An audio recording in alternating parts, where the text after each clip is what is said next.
அனைத்து விவசாயிகளுக்கும் வியாபாரிகளுக்கும் வணக்கம்ங்க. இன்றைக்கி தேதி 3/11/2025ங்க. வார திங்கக்கிழமைக்குங்க.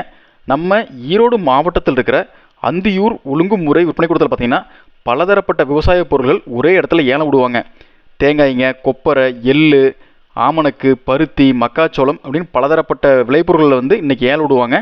திங்கக்கிழமை ஏலம் நடக்குங்க. காலையில் நேரமே நீங்கள் மண்டிக்கு போயிடணும். மண்டியில் கொண்டு போய் நீங்கள் பொருளை வச்சா தான் உங்கள் பொருளுக்கு அங்கே ஏலத்தில் விலை குறிப்பாங்க. உங்கள் இடத்துல எடுப்பாங்களான்னு கேட்டால் யாரும் வரமாட்டாங்க. நீங்கள் மண்டியில் தான் கொண்டு போய் விற்கணுங்க.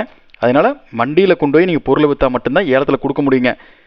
இப்போ தான் நீங்கள் முதன்முறையாக நம்ம சேனலில் பார்க்குறீங்கன்னா மறக்காமல் நம்ம ஏக்யூஎஸ்சி குரூப் யூடியூப் சேனலை சப்ஸ்கிரைப் பண்ணிக்கங்க. ஃபேஸ்புக்கில் பார்த்தீங்கன்னா பஞ்சாயத்து டேட்டா பேஜை ஃபாலோ பண்ணிக்கங்க. இன்றைக்கி தேங்காய் வரத்து பார்த்தீங்கன்னா 6260 பீஸுங்க. இதில் தேங்காய் தரத்துக்கு ஏற்ற மாதிரிங்க 1 கிலோ குறைந்தபட்சமாக 59 ரூபா 22 காசில் இருந்துங்க. அதிகபட்சமாக 1 கிலோ 71 ரூபா 55 காசு வரைக்கும் விற்பனையாக இருக்குதுங்க. அதுக்கடுத்தபடியாங்க கொப்பரை மொத்த வரத்து பார்த்தீங்கன்னா 583 கிலோங்க. கொப்பரை தரத்துக்கு ஏற்ற மாதிரிங்க 1 கிலோ குறைந்தபட்சமாக 210 ரூபா 66 காசில் இருந்துங்க. அதிகபட்சமாக 1 கிலோ 235 ரூபா 16 காசு வரைக்கும் விற்பனையாக இருக்குதுங்க. அடுத்ததாங்க ஆமணக்கு மொத்த வரத்து பார்த்தீங்கன்னா 296 கிலோங்க.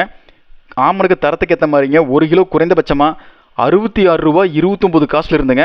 அதிகபட்சமாக 1 கிலோ 83 ரூபா 23 காசு வரைக்கும் மறைமுக ஏலத்தில் கொள்முதலாக இருக்குதுங்க. அதுக்கடுத்தபடியாங்க எள்ளு மொத்த வரத்து 132 கிலோங்க. எள் குறைந்தபட்சமாங்க தரத்துக்கு ஏற்ற மாதிரிங்க 118 ரூபா 69 காசில் இருந்துங்க. அதிகபட்சமாக 1 கிலோ 121 ரூபா 91 காசு வரைக்கும் விற்பனையாக இருக்குதுங்க. அதுக்கடுத்தபடியாங்க பருத்தி மொத்த வரத்து பார்த்தீங்கன்னா 2772 கிலோங்க. பருத்தி தரத்துக்கு ஏற்ற மாதிரிங்க 1 கிலோ குறைந்தபட்சமாக 67 ரூபா 29 காசில் இருந்துங்க. அதிகபட்சமாக 72 ரூபா 19 காசு வரைக்கும் மறைமுக ஏலத்தில் கொள்முதலாக இருக்குதுங்க. இந்த மண்டிகளில் விவசாயியை கொண்டு போய் விற்பனை செய்கிற விளைபொருளுக்கு கமிஷன் எதுவும் எடுக்க மாட்டாங்க. அதே மாதிரி யாருக்காவது விளைபொருள் வேணும் அப்படின்னாலுமே இந்த மண்டியில் போய் நேரடியாக விவசாயிட்டு ஏலத்தில் வாங்கிக்கலாமுங்க. இந்த தகவலை மறக்காமல் எல்லாத்துக்கும் ஷேர் பண்ணுங்கள். நன்றி, வணக்கம்.